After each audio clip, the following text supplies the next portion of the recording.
I'm Nero Delawala. I'm Bottle Delawala, and we're at Titan Motorsports.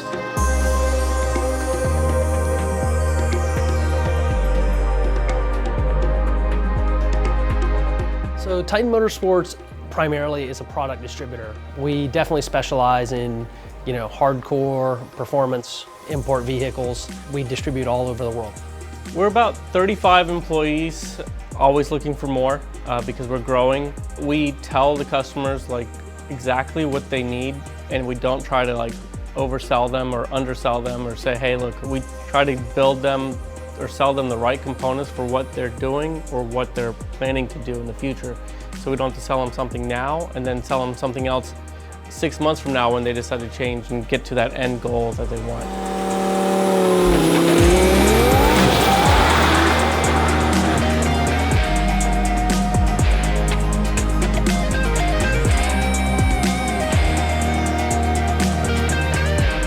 So I was just finishing up college, so still lived at home. Went to school at UCF here in Orlando, and just a little side gig, wanted to pay for some race parts, pay for race gas, and be able to go to events. Figured I was going to go in and get a job when I graduated college, and I wanted to be able to go racing in the weekends. So I'd take my 3-day weekends and so forth and go racing, and of course it costs money to race. So hey, this little side gig will help pay for that. So at my parents' house, we started having truck freight deliveries show up because we would do these buy-ins and these huge orders, and it didn't go over very well with the neighbors. So quickly, my dad was like, you need to move, and he spearheaded kind of kicking the business out, not kicking the kids out, but kicking the business out of his house. So he convinced a landlord to rent to us, because they didn't want to rent in the automotive space, and we were young, and he was able to convince them, and from there we had a physical location.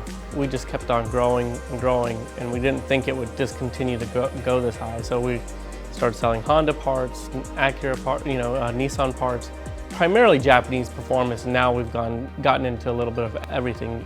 It started to get real then, but it was still kind of a hobby. But then as it's continued to grow and we continued to run out of room, it was a constant, challenge of where are we going to keep stuff? Where are we going to, put stuff? How are we going to organize it? Where are we going to keep more cars securely? So in the space we had, it was an industrial complex that had 1 bay, and then we rented 2 bays. Then it expanded to the point where we took over the whole building, and then we were renting more space in the buildings that came up behind us.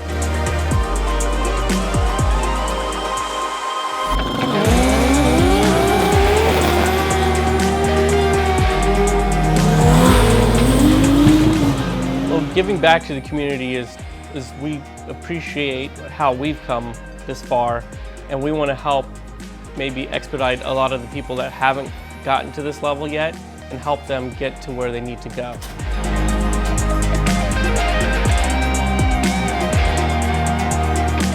Yeah, I mean, without racing, and tracks and the support of the community, this whole business would not be existence. There would be the demand would go away.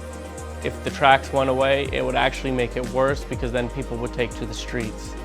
And taking to the streets then promotes the wrong kind of racing, because that's not what we're in for. We're looking for sanctioning bodies, an NHRA, or the TX2K event or the FL2K event. These events and the duck races, these events are huge draws, huge for economies, huge to support for those local economies around the racetrack.